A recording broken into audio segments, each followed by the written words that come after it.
ஆதவூரர்னு பேர் வச்சாங்க. அது போல இவருக்கு திரு நாவலூராளின்னு வச்சிருக்கணும். ஏன் திரு ஆரூர்னு வச்சாங்கன்னா இவர் அங்கதான் போறாரு. இரண்டாவது அவருடைய தாய் வழி சொந்தம் திருவாரூர் தான். நம்ம இருக்கிறாங்க பாருங்க, யாருங்க, நம்முடைய மாதினியருடைய பூர்வீகம் திருவாரூர். எப்படி பார்த்தாலும் அதுக்கு சொந்தத்திலையும் இருக்குது. அதனுடைய உயிருக்கு உடம்புக்கு சொந்தக்காரங்களும் அங்க இருக்கிறாங்க. உயிருக்கு சொந்தக்காரர்களாகிய பெருமானும் அங்கதான் இருக்கிறார். ஏன்னா திருவாரூர் சென்று அடைந்தார் என்று இந்த 117வது பாடல்ல ஒரு சேக்கிழார் பெருமான் நமக்கு அறிவுறுத்துகிறார். அடுத்து 118வது பாட்டு இல்லைங்க, மாணிக்கர் மாதிரியார் இல்ல, இசைஞானியார் சொல்லிட்டோம். அடுத்தது பாத்தீங்கன்னா 117வது பாட்டு நிறைவடைந்து 18வது பாடல். தேராரும் நெடுவீதி திருவாரூர் வாழ்வார்க்கு ஆராத காதலில் நம் ஆரூரன் நாம் அழைக்க வாரா நின்றான் அவனை மகிழ்ந்து எதிர்கொள்வீர் என்று நீராரும் சடை முடிமேல் நிலவணிந்தார் அருள் செய்தார். இந்த பாட்டு ரொம்ப அழகான பாட்டு. இந்த பாட்டுல திருவாரூருக்கான ஒரு அடையாளத்தை சொல்கிறேன். ஆரூர் என்று சொன்னாலே ஆழி தேர் இல்லைங்களா? இன்னைக்கு திருவாரூர் என்பதை உலகம் எப்படி அறிகிறதுன்னு கேட்டா, நாம சைவத்துல சொல்ற மாதிரி அங்க திருவாரூர் என்பது இந்த மண்ணுக்கு இதய கமலம் போல, அங்க இறைவன் தியாகேச பெருமானாக இருக்கிறான், வீதி விடங்கராக இருக்கிறான், அங்க நாயன்மார்கள் அவதரித்தார்கள், தொண்டு செய்தார்கள், நம்பி ஆரூர் அங்கு திருத்தொடர் தொகை பாடினார். இது எல்லாம் அடியார்களுக்கு தான். ஆனா உலகியல் மக்களுக்கு இதெல்லாம் திருவாரூர் பத்தி ஒண்ணும் தெரியாது. அவங்களுக்கு தெரிஞ்சதெல்லாம் திருவாரூர் கூட்டல் தேர், அவ்வளவுதான். திருவாரூரை தெரியும். திருவாரூர் எப்படி தெரியும்னா தேர், அதனுடைய உலகத்திலேயே ஆசியாவிலேயே உலகத்திலேயே மிகப்பெரிய தேர் எதுன்னா திருவாரூர் தேர் தான். நீங்க திரைப்பட பாடல்கள்ல, பக்தி பாடல்கள்ல, எத்தனையோ பாடல்கள்ல திருவாரூர் தேர் அழகு என்பதை குறியீடு செய்து பாடியிருக்கிறாங்க. அந்த வகையில இந்த திருவாரூரை பத்தி சொல்லும் பொழுது எப்படி ஆரம்பிக்கிறார் பாருங்க. தேராரும் நெடுவீதி திருவாரூர். தேர் ஆறும் நெடுவீதி. ஏன் அங்க அந்த தேர் ஆழி தேர். ஆழினா உலகம். இந்த உலகத்துல என்னென்னலாம் இருக்குதோ அதையெல்லாம் உள்ளடக்கி தேர். தேரினுடைய வடிவம் போய் பாருங்க, அதுல எல்லாமே இருக்கும். எல்லா உயிர்களுடைய வடிவங்களும் இருக்கும். மலை, ஆறு, பஞ்சபூதங்களுடைய சக்தி எல்லாம் அதுல இருக்கும். என்ன காரணம்னா இந்த உலகத்தை தேராக பாவித்தல், அந்த தேரை உலகமாக பாவித்தல். அதனுடைய உச்சியில யார் வர்றா? இறைவனுடைய கொடி இருக்குது. அதனுடைய மேல் பகுதியில மேடையில யார் இருக்கா? சிவபெருமான் இருக்கிறார். அப்ப என்ன அர்த்தம்னா இந்த உலகத்தை இயக்குபவன், உயிர்களுக்கு தலைவன் இவன் என்பதை உணர்த்துவதுதான் தேரினுடைய உலா. எனவே இறைவன் வருவது உலக படைப்பை நமக்கு உணர்த்துவது என்று காட்டுகிறார். அந்த வகையில தேராரும் நெடுவீதி சொல்வாரு. நெடுவீதி நீங்க எல்லா கோயிலையும் பாருங்க, இந்த தேர் போற உலா வீதி ஈஸியா கண்டுபிடிச்சிடலாம். எனக்கு 4 வட்டம் கரெக்டா சதுரமா இருக்கும். பின்னால எல்லாம் ஆக்குபை பண்ணிட்டாங்க. நீங்க நிறைய கோயில்கள்ல நீங்க மதுரை போய் பார்த்தீங்கன்னா என்ன சிறப்பு கேட்டீங்கன்னா, உங்களுக்கு எல்லாருக்கும் நீங்க படிச்சிருக்கலாம். நம்முடைய காமராஜருடைய காலத்துல இந்த அமைச்சர் பிரதிநிதிகள் என்ன செய்தாங்கன்னா, இந்த தமிழ்நாட்டை நல்ல நவீன நாகரிகமான ஒரு கசகசன் இல்லாம ஒரு ஒரே மாதிரியான நகர்களை உருவாக்க வேண்டும், நாங்கள் வெளிநாடுகளுக்கு சென்று அந்த நாடுகளை எல்லாம் பார்வையிட்டு வந்து நம்முடைய பகுதியை கட்டமைக்கலாம்னு இருக்கிறோன்னு சொல்லி சொன்னதாகவும், அதுக்கு காமராஜர் சொன்னாரா, இதுக்கெல்லாம் ஏன் அரசு பணத்தை செலவு பண்றீங்க, நீங்க சிங்கப்பூர் மலேசியா சுத்திட்டு வரலாம்னு பாக்குறீங்களா? எனவே எல்லாம் மதுரைக்கு போங்க. மதுரைக்கு போனீங்கன்னா அந்த மதுரையினுடைய மாநகரே எல்லாம் சதுரமா தான் கணிப்பாரு. மேலமாசி வீதி, கீழமாசி வீதி, தெற்கு ஆவணி மூதி அப்படின்னு சாமி எல்லாமே பாத்தீங்கன்னா சதுரமா கோயில் நடுவால இருக்கும். சுற்று வீதிகள் எல்லாமே சதுரம். அந்த ஊரே, அந்த நகரமே பாத்தீங்கன்னா அப்படி நான்மாட கூடல் பேரு என்னங்க, நான்மாட கூடல். எல்லாமே அப்படி 4 கிழக்கு மேற்கு வடக்கு தெற்காத்தான் அந்த ஊரே நகரை கட்டமைச்சிருக்கிறாங்க. அதை போய் பார்த்துட்டு வாங்க போதுன்ட்டாரா. இவங்களோட பிளான் ஊத்திச்சு இல்லையா? இப்படி சிங்கப்பூர் மலேசியா பார்த்து வந்து அப்படித்தானே இன்னைக்கு வரைக்கும் அப்படி சொல்லிட்டு இருக்கிறாங்க. ஸ்மார்ட் சிட்டியா சொல்லிக்கிட்டே இருக்கிறாங்க. ஒன்னையும் காணாம். இன்னைக்கு வரைக்கும் டிச்சில் தண்ணி போக மாட்டேங்குது. அதான் உண்மை. பைப்புல தண்ணி வர மாட்டேங்குது. இப்ப என்ன பண்ணிட்டாங்கன்னா தண்ணிக்கு மீட்டர் வச்சுட்டாங்க. காசை தண்ணியா செலவு பண்ண போறீங்க இனிமேல் இல்லையா? அது போல அப்படியே வச்சுட்டாங்க. குடிக்கிற தண்ணி காசாகி போச்சுங்க இல்லையா? ஒரு காலத்துல நினைச்சு பாருங்க, ஒரு பாட்டில் தண்ணி 20 ரூபா. அது என்ன 6 லிட்டர் 1 லிட்டர் இருக்குது. அந்த தண்ணி 20 ரூபான்னு இருக்கிறோம், அதை வாங்கி குடிக்கிறோம். இப்போ என்னன்னு கேட்டா அதுக்கு பேர் மினரல் வாட்டர்னு வச்சிருக்கா. ஆனா அதை குடிச்சிங்கன்னா உடம்பு வீணா போயிடும். எல்லாரும் நினைக்கிறாங்க தெரியுங்களா, குடத்துல 10 நாள் இருந்தா அது அழுக்கு தண்ணி நினைக்கிறான். அதே தண்ணி அந்த கேன்ல கடையில வாங்கி போட்டு மாச கணக்கா இருக்குது, ஆனா அதை சுத்தமான தண்ணி வாங்கி குடிக்கிறோம் அப்படின்னு சொல்ற மாதிரி நகைச்சுவை போட்ட மாதிரி. அது பாருங்க வெயிலே போட்டு கிடக்கு.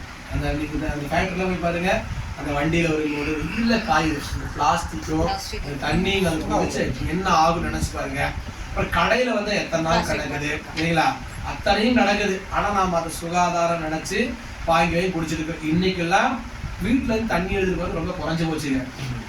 முதல்ல ஒரு பழக்கமே இருந்துச்சு. நாங்கெல்லாம் பார்த்தீங்கன்னா எப்பவுமே இந்த பிரயாணத்திலேயே இருக்கிறதுனால, இந்த பயணம் போனதுனால நாங்கள் வாழ்க்கையில் நிறைய கற்றுக்கிட்டோம். முதல்ல அட்ஜஸ்ட்மெண்ட் கற்றுக்கிட்டோம். எங்கே போனாலும் நமக்கு ஏற்ற மாதிரி இருக்காது.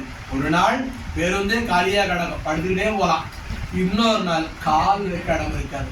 நம்ம பேக் எடுத்து ஏறினோம்னா இந்த வாத்தியக்காரங்க ஏறுவாங்க, ரொம்ப கொடுமையாக இருக்கும். கல்யாண காலங்களில் மங்கள வாத்தியம் தவில் நாதஸ்வரத்துக்கான பிரச்சனையே இல்லை, அது குச்சியாட்டு எடுத்துக்க சொல்லிடலாம். ஆனால் தவில்கார் இருக்காரு பாருங்க, அவர் பஸ்கரை ஏற்றவே மாட்டான். நீங்கள் கல்யாண நடக்கலாம் பார்த்துருக்கலாம், அவர் திட்டுவார். ஏன்னா அதை எங்கேயும் வைக்கவும் முடியாது, கீழே வைக்க முடியாது, அன்னை கொடுக்க முடியாது, அது யாரும் வாங்கி வச்சுக்கவும் முடியாது, அவ்வளோ பெருசு இருக்குமா. அந்த அவர் எடுத்து எங்கே வச்சுட்டாருன்னா அங்கே 2 பேர் டிக்கெட் நிற்கலாம். எனவே அந்த பெரிய இப்போ சரக்கெல்லாம் வச்சுருக்காங்க, ஏற்றவே மாட்டாங்க. அப்படி பயணம் போகிறோம்.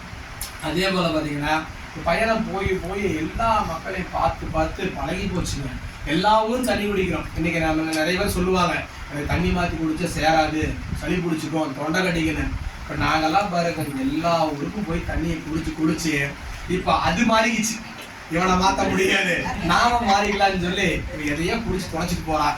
நாம கொஞ்சம் ஸ்ட்ராங்கா இருந்துக்கோன்னு சொல்லி தொண்டை ஒத்துழைக்குது. நாங்களும் அதிகாலை இருந்துச்சு குளிக்கிறோம். புதுமனை பூலாம் போனா நீங்க ஏற்கனவே கட்டி வீட்டுக்கு பூஜை போனீங்கன்னா கேட்டு போட்டு வச்சிருப்பாங்க. ஆனா புதுமனையோட புதுவிழாவுக்கு போனீங்கன்னா நிறைய வீட்டில் கம்ப்ளீட்டே பண்ணிருக்க மாட்டாங்க. அது ஒரு பழக்கம் வச்சிருக்கிறாங்க. ஒரு சிலர் இப்பெல்லாம் கொஞ்சம் மாறி போச்சுங்க. இப்பெல்லாம் பாத்தீங்கன்னா வீட்டை பக்காவா ரெடி பண்ணி வரக்கூடிய சொந்தக்காரங்கிட்ட அவங்களே எல்லாம் சுத்தி காட்டுறாங்க. இப்போ மக்கள் அது ஒரு பேசுற மாதிரி ஆகி போச்சு. இங்க டைல்ஸ் எங்க வாங்கினீங்க, இந்த லைட் நல்லா இருக்கு எங்க வாங்கினீங்க அப்படின்னு கேட்டு பாருங்க. கலாச்சாரம் மாறி போச்சு. ஒரு காலத்துல என்ன பண்ணுவாங்கன்னா வீட்டை முழுசா முடிக்க மாட்டாங்க, முடிச்சா கண்டுபட்டு போயிடுவாங்க. வீடு அழகா இருக்குன்னு சொல்லிட்டு கண்டுபட்டு போயிருந்து சொல்லி ஏதாவது ஒரு குறைய வச்சுட்டு தான் வீட்டை பண்ணுவாங்க. புதுமனை புலா பண்ணி முடிச்சதுக்கு அப்புறம் அதை சரி பண்ணி குடி போறது மரபா வச்சிருந்தாங்க. இன்னைக்கெல்லாம் அப்படி இல்லை. வீட்டை முதல்ல அலங்கரிச்சுட்டு தான் எல்லாரும் அது பண்ணணும்னு நினைக்கிறாங்க. அது பரவாயில்லதான், இப்படிலாம் நினைக்க வேண்டியதில்லை. இங்கனாவே அப்படி அந்த இடத்துக்குலாம் போனா அதிகாலையில் எந்திரிக்கணும். பொதுவாக புதுமனை விழான்னு சொன்னாவே எத்தனை மணிக்கு பண்ணணுங்க, 4:30 to 6 பிரம்ம முகூர்த்தம் இல்லையா. அந்த பூஜைக்கு நம்ம பண்ணோம்னா நாம எந்திரிக்கிறது 2 மணிக்கு எந்திரிக்கணும்.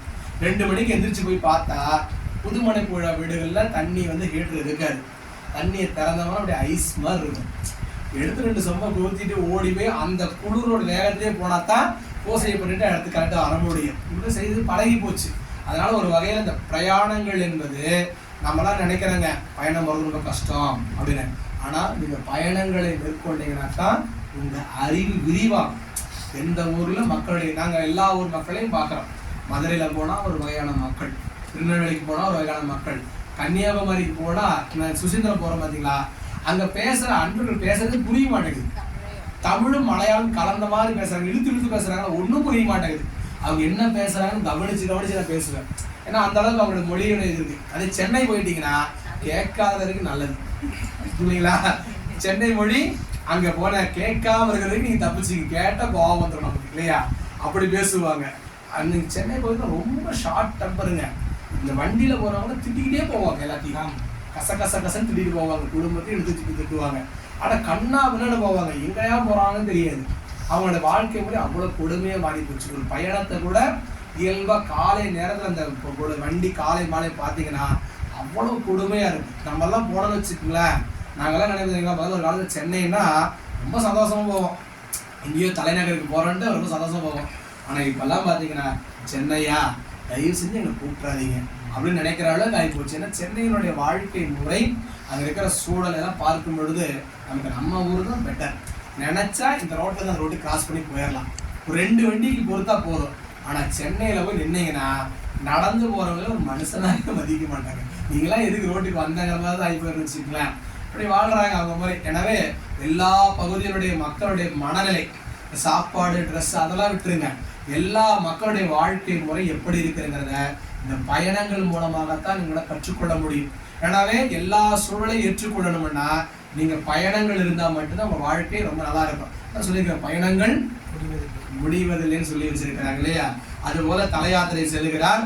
அது தேராரும் நெடுவேரி திருவாரூர். தேரும் திருவாரூரும் பிரிக்க முடியாது. திருவாரூருக்கு பல பெருமை உண்டு, ஏற்கனவே பார்த்துருக்கிறோம். கோயில் 5 வேளை, குளம் 5 வேளை, செங்கல் நீர் ஓடை 5 வேளைன்னு சொல்லி ஒரு சிறப்பு உண்டு.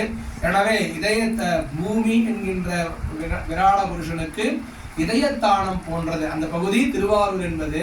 இந்த பூமி இருக்குது பார்த்தீங்களா, அந்த பூமிக்கு ஒரு அதிதெய்வம் இருக்குது, விராட புருஷன் சொல்லுவாங்க. அவருக்கு இதய பகுதியாக இருப்பது திருவாரூர். திருமகள் இறைவனை வழிபாடு செய்து அருள் பெற்ற தொன்மையான நகரம் திருவாரூர். நபிநந்தி அடிகள் திருத்தொண்டு செய்தது.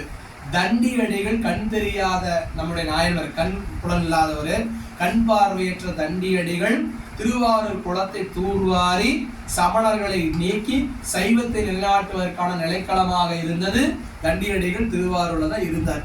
எல்லாவற்றுக்கும் மேலாக நம்முடைய சுந்தரமூர்த்தி சுவாமிகளுக்கு அருள் செய்த திருத்தலம், தோழமையாக எம்மை தந்தனம் அப்படின்னு சொன்ன திருத்தலம், திருத்தொண்டர்களை பாடுவதற்கு நிலைக்களமாக இருந்த திருத்தலம், நம்முடைய விரண்மிண்ட நாயனார் வந்து திருவாரூர் பெருமானை கண்டு வழிபாடு செய்து முக்தி அடைந்த திருத்தலமாக சொல்லப்படுவது. எல்லாவற்றுக்கும் மேலாக பறவையார் சுந்தரமூர்த்தி சுவாமிகளுடைய வாழ்க்கை துணை நலமாக விளங்கி பறவை நாச்சியார் அவதரித்த புண்ணிய திருத்தலம். இன்னும் நிறைய இருக்குது, கணக்கிட்டு போனீங்கன்னா உங்களுக்கு கணக்கே சொல்ல முடியாது. அந்த வகையில முசுகுந்த சக்கரவர்த்தி, இந்திரன் போன்றவர்கள்லாம் வழிபாடு செய்த புண்ணிய தலம். இன்னைக்கும் பார்த்தீங்கன்னா 2 வகையான பூசை உண்டு. அதாவது இந்திரனோட பூசை, முசுகுந்த சக்கரவர்த்தியோட பூசைன்னு சொல்லுவாங்க. அந்த 2 பூசை முறையும் இன்னைக்கு கட்டளையா இருக்குது. அதுக்கு எவ்வளவு பணம் கட்டணும்? பணம் கட்டினீங்கன்னா இந்த 2 பூசையில நீங்க பங்கெடுத்துக் கொள்ளலாம் என்பதை பார்க்கலாம். அடிக்கு 1000 புண்ணிட்ட திருத்தலம் சொல்லுவாங்க. இந்திரன் ஒரு முறை, இந்திரன் இருந்தாலும் வந்தாரு சாமி, நீங்க திருமால் மார்பில் இருந்தாரு. பிறகு இந்திரன் வந்தாரு. இந்திரன் இருந்து முசுகுந்த சக்கரவர்த்தி வாங்கிட்டு வந்தாரு. திருவாரூர்லையும் ஏனைய அந்த சப்த விளக்க தலங்களையும் பிரதிஷ்டை பண்ணாரு. பிறகு ஒரு முறை இந்திரன் மேலுலகத்துல வந்தார். சாமி, நீங்க இந்திரலோகத்துல இருந்தா வந்தீங்க, வந்தவர் இங்கேயே தங்கிட்டீங்க, மீண்டும் ஒரு முறை நீங்க எங்க இந்திரலோகத்துக்கு எழுந்துடணும் சாமினாரு. சாமி சொன்னாரு, தம்பி நான் வரணும்னா ஒரு கிட்ட ஒரு நிபந்தனைனாரு. என்ன? அவன் எப்படி கேட்டான் தெரியுங்களா? ரொம்ப கம்பீரமா, நீங்க இந்திரலோகத்துல இருந்து ரொம்ப சொகுசா வச்சிருந்தவங்கள திருவாரூர் வந்து இப்படி கஷ்டப்படுறீங்களே அப்படிங்கிற மாதிரி ரொம்ப ஒரு ஆள் சொன்னாரு. சாமி நினைச்சாரு, ஓ உங்கள்கிட்ட அவ்வளோ செல்வம் இருக்குன்னு நினைக்கிறியா? சரி, அப்படி ஒன்றும் இல்லைப்பா, நான் இங்கிருந்து இந்திரலோகம் வர்றேன். நான் வரணும்னா நீ முன்னே ஒன்று பண்ணணும். நான் ஒரு அடி எடுத்து வச்சா ஒரு அடிக்கு ஒரு பொன் கொடுக்கணும்னாரு. ஒரு அடிக்கு ஒரு பொன், இத்தனை கிலோமீட்டர், இங்கிருந்து இந்திரலோகம் எத்தனை கிலோமீட்டரு, ஒரு அடி இத்தனை அடி இத்தனை கிலோமீட்டரு. ஆனா நம்ம கிட்ட செல்வத்துக்கு அவர் போயிட்டு வரும்போது கேட்டா கூட கொடுத்துடலாம் அப்படின்னு நினைச்சுக்கிட்டு அதுக்கு என்ன சாமி கொடுத்தா போச்சுன்னாரு. சாமி என்னன்னா, ஒரு அடிக்குள்ள 1000 அடி வச்சா, ஒரு அடிக்குள்ள 1000 அடி எப்படி பார்த்தீங்களா? அது எப்படின்னா அதுக்குள்ளேயே அடி அப்படி வச்சு அப்படி ஆடி வந்தா. ஒரு அடிக்குள் 1000 அடி வச்சு சாமி ஆடி அடி எடுத்து வச்சாராம். இந்த ஆட்டத்தை பார்த்து அவன் ஆடி போயிட்டான், சாமி நிறுத்துக்கிட்டாராம். இப்படி இப்படி நடந்தீங்கன்னா கோயில் காம்பவுண்ட கூட எனக்கு செல்வம் தாண்டாது. சாமி காலில் விடுத்த சாமி மன்னிச்சுக்கிட்டாராம். சாமி பார்த்தீங்களா, ஒரு மனிதனுடைய ஆணவத்தை அடக்கிறதுக்கு சாமி ஒன்றும் பெருசா வித்தையெல்லாம் காட்ட வேண்டியதில்லை. கொஞ்சம் நுட்பத்தை போட்டாருன்னா வேலை முடிஞ்சு போச்சு. நம்ம அறிவெல்லாம் ஒன்றும் பண்ண முடியாது. நீ என்ன அளவுகளை வச்சாலும் அந்த அளவு கோடுக்குள்ள நின்று உங்களுக்கு அறிவுறுத்துவானுங்க. நீங்க திருவாசகத்துல இந்த ஒழித்து முடித்துன்னு வரும் பார்த்தீங்களா? அந்த படிச்சிருக்கீங்களா? அந்த திரு அண்டா பகுதியில் வரும் ஒழித்தும்.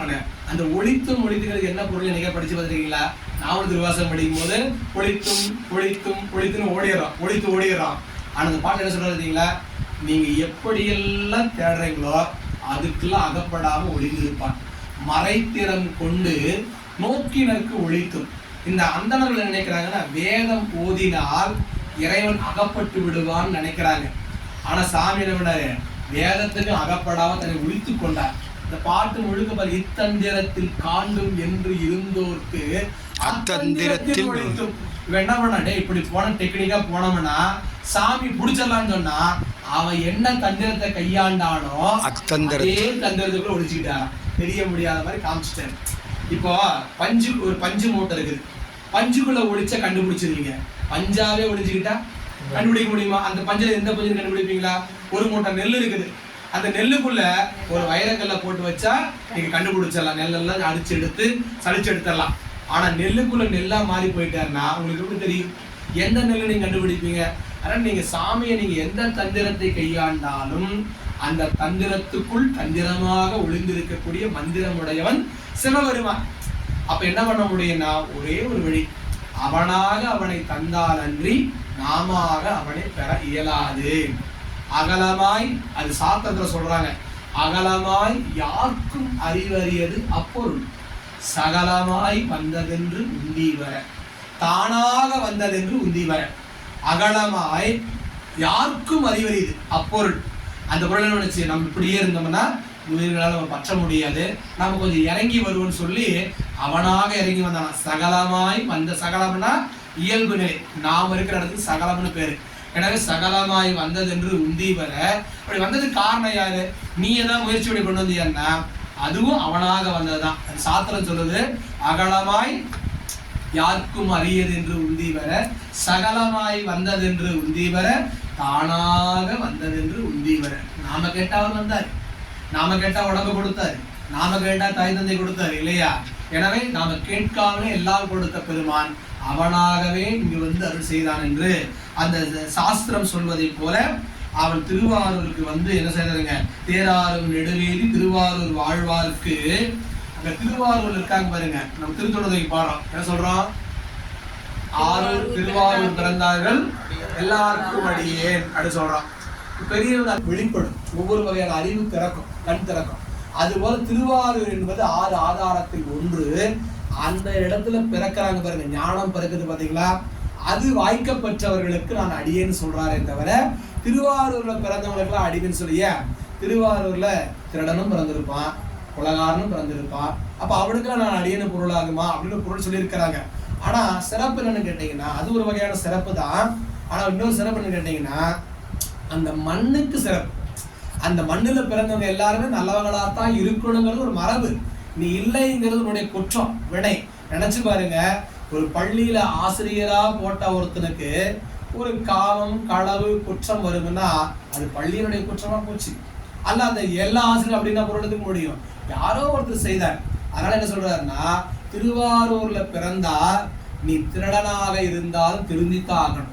ஏன் திருவாரூர்ல பிறந்துட்டு போய் திருடலாமா அப்படித்தான் சிந்திக்கிறமே தவிர திருவாரூர்ல பிறந்தா திருடா அப்படின்னு நினைக்க கூடாது. எனவே திருவாரூர் என்ற அந்த மண்ணுல பிறந்தா. நீங்க கச்சி ஏகம்பத்துல உமையம்மை ஒரு வரம் கேட்டாங்க. சாமிகிட்ட என்ன கேட்டாங்கன்னா, சாமி இந்த கச்சி ஏகம்பத்துல காஞ்சிபுரத்துல 32 வகையான அறங்களை நான் செய்தல் வேண்டும். அதே போல இந்த காஞ்சிபுரத்துக்கு வரக்கூடிய உயிர்கள் என்ன பாவம் செஞ்சாலும், என்ன பஞ்சமா பாதகம் செய்திருந்தாலும் இந்த மண்ணுல வந்து உங்களோட வழிபாடு செஞ்சா அவங்களுக்கு அந்த பாவம் நீங்கணும் அப்படின்னு சொல்லும் போது அம்மா ஒண்ணு சொன்னாங்க, சிவ அபராதம் நீங்களாக. ஒரே ஒரு நிபந்தனை மட்டும்தான், சிவ அபராதம் செய்து அதுக்கு மன்னிப்பு கேட்கணும்னு யாரும் சொல்லவே இல்லை. பெரிய புராணம் என்ன சொல்லுதுன்னா, நீ உலகத்துல என்ன பாவம் செய்தாலும் கழுவாய் தேடிடலாம், ஆனா சிவ அபராதம் செய்தால் தண்டனையை அனுபவித்தே ஆக வேண்டும். இதுக்கு சான்று சண்டேச நாயனருடைய புராணம், கோட்புலி நாயனருடைய புராணம். அதெல்லாம் எடுத்து பார்த்தீங்கன்னா அது பிழைக்கு தண்டனைக்கு வழியே கிடையாது. நீங்க தண்டிச்சாதான் அந்த உயிருக்கு நன்மையை தவிர விட்டுட்டீங்கன்னா அந்த உயிருக்கு மேலான நரகத்துல போய் விழுந்துடும். சண்டேச நாயனருடைய தந்தையாருடைய காலை வெட்டாம விட்டுருந்தாருன்னா அவங்க அப்பா மேலான நரகத்துல போய் ஆளாகி கிடந்திருப்பார். மீண்டும் எத்தனை பிறப்பெடுத்து கொடிய நரகத்தை அனுபவிச்சிருப்பார் சொல்லவே முடியாது. ஆனா அவர் கையில தண்டிச்சதுனால அந்த குற்றம் அப்பொழுதே நீங்கி வானுலகம் பெற்றார் என்று அந்த சிவ அபராதத்திற்கு தண்டனை ஒன்றே ஏற்புடையது அப்படின்னு சொல்லி நம்ம நூல்கள் சொல்லுது. அதுமா போல இந்த திருவாரூர்ல பிறந்தார்கள் என்று புனிதமுடையது. நம்ம அடியார்கள்ல ஒரு சிலர் அந்த மாதிரி இருக்கிறாங்க. நம்ம ஈரோட்டில் ஒரு தொண்டர் இருந்தார், வேல்முருகனையான, நீங்க யாராவது பார்த்துருக்கலாம் தெரியல. அவர் வெள்ளுடையதான் உடுத்துவாரு, குடுமி துறவி போலவே இருப்பார். அவர் மடங்களுக்கெல்லாம் போனாரு. ஆனா அவருடைய குலம் வழிபாட்டுக்குரிய சூழல்லாம் அவர் ஏற்றுக்கொள்ளல. பிறகு அவருக்கு அடியாராக இருக்கிறார். அவர் திருமணம் செய்து கொண்டார். அவருடைய மனைவியார் துணைவியார் கரு வாய்க்கப்பெற்றாங்க. அப்படி கரு வாய்க்கப்பெற்றதுன்னு தெரிந்த உடனே அவங்க திருவாரூருக்கு போயிட்டாங்க. போய் அங்கேயே வீடு எடுத்து அங்கேயே தங்கியிருந்து அந்த குழந்தை அங்கேயே பெற்றெடுத்தாங்க. அந்த குழந்தைக்கு தியாகராஜன் பேர் வச்சிருக்காங்க.